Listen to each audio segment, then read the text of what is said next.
আমাৰ যিটো 1996ত যিটো গোষ্ঠীগত সংঘৰ্ষ হৈছে আৰু সেই গোষ্ঠীগত সংঘৰ্ষত আজি আমাৰ ৰিলিফ কেম্প এবিৰত আমি থাকিব লগা হৈছিলে। আমাৰ কোকৰাঝাৰ, চিৰাং, বাক্সা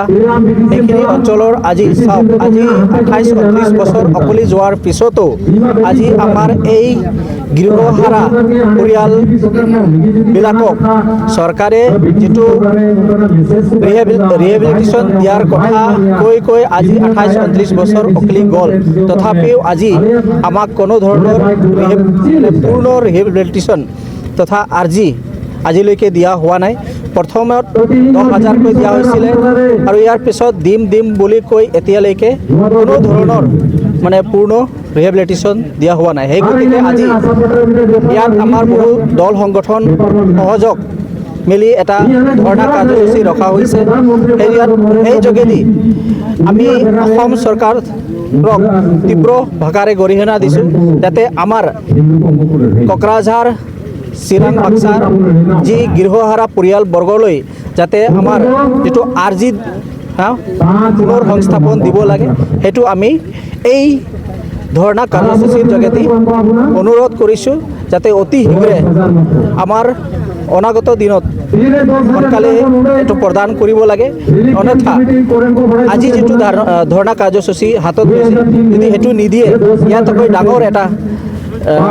তেনেকুৱা ধৰণৰ কাৰ্যসূচী আমি হাতত ল'বলৈ আমি বাধ্য হ'ম। আমাৰ এই দাবীখিনি যিটো দাবী আমাৰ পোনপ্ৰথমৰ দাবী হৈছে যে ৰিহেবিলিটেশ্যন দিয়া। দ্বিতীয় কথা হৈছে যে আমি যিহেতু আমাৰ লেণ্ড পাট্টা দিব লাগে, আজি লেণ্ড পাট্টা দিয়াৰ ক্ষেত্ৰত চাওক বহু ধৰণৰ নিয়ম নীতি আমাক দি আছে। যি নন এছ টি হয় সিহঁতৰ কাৰণে 3টা জেনেৰেশ্যনৰ ডকুমেণ্টছ দিব লাগে। তো তেনেকুৱা ধৰণৰ বহুত আমাৰ লেণ্ড পাট্টাৰ ক্ষেত্ৰতো অসুবিধা হৈ আছে। তো সেইকেইটাও আমি এই ধৰ্ণা কাৰ্যসূচীৰ যোগেদি আমি দাবী উত্থাপন কৰিছোঁ যাতে আমাক সোনকালে ভূমি পাট্টাও দিব লাগিব। দ্বিতীয় কথা হৈছে যিটো আমাৰ গৃহহাৰা যিটো 1996ত যিটো সংঘৰ্ষ হৈছে আৰু সেই সংঘৰ্ষ হোৱাৰ ফলত আজি বহু পৰিয়ালে গৃহহাৰা হৈছে। বহু পৰিয়ালৰ মানুহ তেতিয়া মৰি যোৱা হৈছে। সিহঁতক যাতে এটা এককালীন সাহায্য প্ৰদান কৰিব লাগে। যদি এইখিনি ক্ষেত্ৰত যদি অসম চৰকাৰে নকৰে, আমি ইয়াতকৈ ডাঙৰ এটা তীব্ৰ আন্দোলন গঢ়ি তোলাৰ কাৰণে আমি তেওঁলোকক পুনৰ সংস্থাপন কৰিব লাগিছিল, কিন্তু চৰকাৰে ষড়যন্ত্ৰমূলক আৰু একেবাৰে ভুল নীতিৰ বাবে তেওঁলোকক 10,000 টকাকৈ দিয়া হৈছিল। তেতিয়া আমি আদিবাসী সংগঠনবোৰে প্ৰতিবাদ কৰিছিলোঁ, কিন্তু আমাৰ প্ৰতিবাদক দমন কৰি একেবাৰে খুবেই একদম সাংঘাতিক ধৰণে আমাক প্ৰেছাৰ দি তেওঁলোকক আচলতে 10,000 টকাকৈ দিয়া হৈছিল। আৰু দিয়াৰ পিছত আচলতে যি মানে তেওঁলোকৰ মানে ক্ষতিগ্ৰস্ত ইমান বেয়াকৈ তেওঁলোকৰ মানে অৱস্থা হৈছিল যে তেওঁলোকে এহাল গৰু তেতিয়া কিনিব নোৱাৰে। তেওঁলোকৰ ঘৰ চলা ফুৰা বা বেমাৰ আজাৰ লেখা পঢ়া এইবিলাকতো আছেই, এইবিলাকতো বাদেই তেওঁলোকে এহাল গৰু কিনিব পৰা নাছিল। আৰু তেতিয়া আমি দেখা পাইছিলোঁ যে হাজাৰ হাজাৰ আদিবাসী যুৱক যুৱতী বহিৰাজ্যত কাম কৰিবলৈ গৈছিল। বহিৰাজ্যত তেওঁলোকে খুব নতুন এটা অভিজ্ঞতা আছিল। বহিৰাজ্যসমূহতো তেওঁলোকে বিভিন্ন জেগাত মৃত্যুবৰণ কৰিছিল। এতিয়া কথাটো হৈছে তেতিয়া আমি প্ৰতিবাদ কৰি আহিছিলোঁ যে 10,000 টকা কেনেকৈ এইটো কি ধৰণৰ ক্ষতিপূৰণ হয়, কেনেকৈ আপোনালোকে এই নীতিটো ল'লে, তেতিয়া আমি প্ৰতিবাদ কৰিছিলোঁ।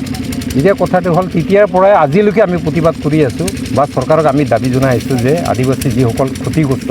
বিশেষকৈ কোকৰাঝাৰ, ধুবুৰী আৰু আমাৰ চিৰাং, বঙাইগাঁও জিলাসমূহত যিসকল আদিবাসী মানে ক্ষতিগ্ৰস্ত, তেওঁলোকক উপযুক্ত আকৌ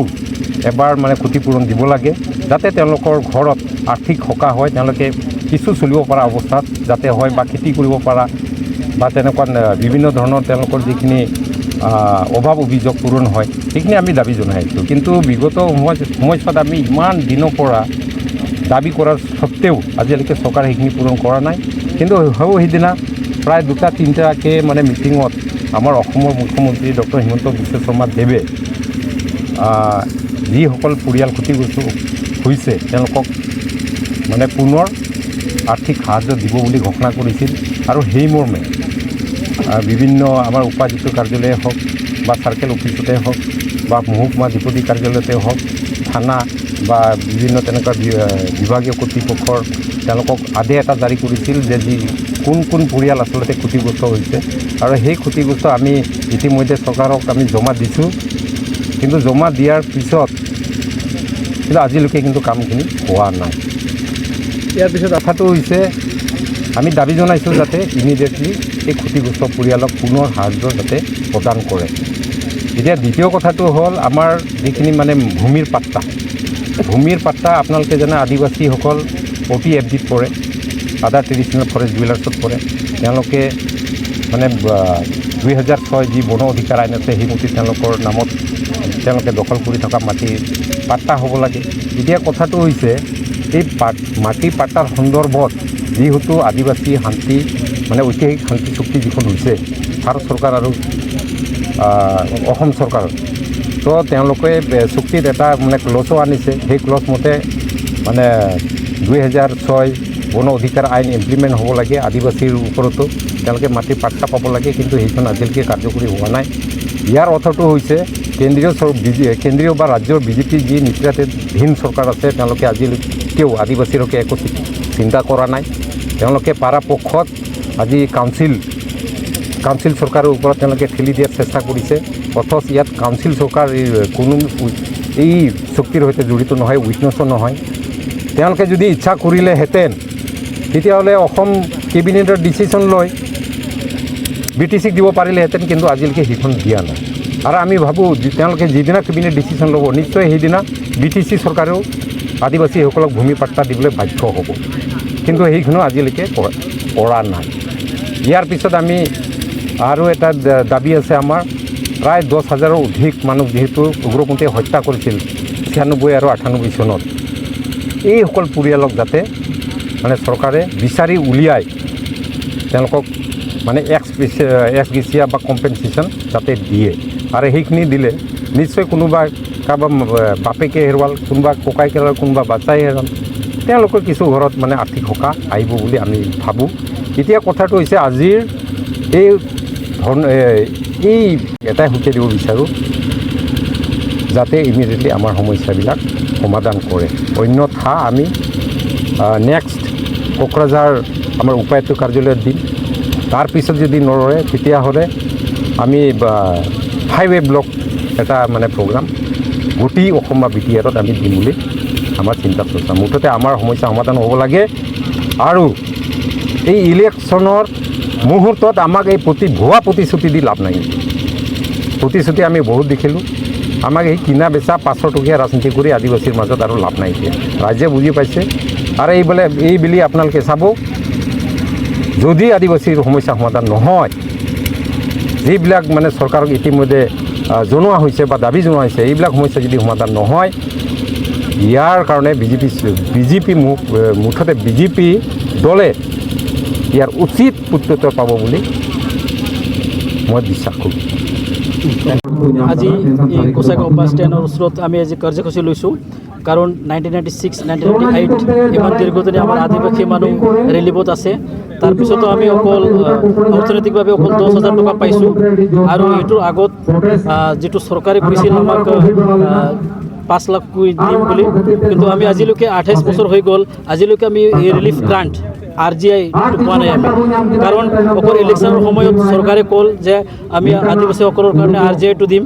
আমি এইটো গোটেই প্ৰচেষ্টাটো টকা দি কিনি চব মানুহবিলাকে এইটো কৰিলে কিন্তু এতিয়া চুপচাপ এইটো আমি সন্দেহ কৰিছোঁ যে অসম চৰকাৰে তথা গভৰ্ণমেণ্ট ভাৰত চৰকাৰে বিলত বা বাজেটত লৈ আনিছে নাই এইটো অকল ভুৱা প্ৰচাৰ দি কিনে আমাৰ মানুহক জাষ্ট অকল ভোট বেংক হিচাপত ব্যৱহাৰ কৰি আছে এইটো চৰকাৰৰ অকল এটা ষ্টেপ কি মানে যিকোনো এটা ভুৱা প্ৰচাৰ কাৰণ অসম চৰকাৰ তথা বিজেপি চৰকাৰে আজিৰ দিনত গম পায় মষ্ট বেকৱাৰ্ড বা নেগলেক্টেড মানুহ হ'ল আদিবাসী জনগোষ্ঠী এইটো কাৰণে সিহঁতে ভাবে যে আদিবাসী জনগোষ্ঠী অতি সোনকালে বা অতি কম শব্দৰে মানে ঠকাব পাৰে বা ভুল বুজাব পাৰে কিন্তু আজিৰ দিনত সেইটো নহয় আৰু আজিৰ দিনত যিটো চৰকাৰে ভাবি আছে সেইটো বিপৰীত হ'ব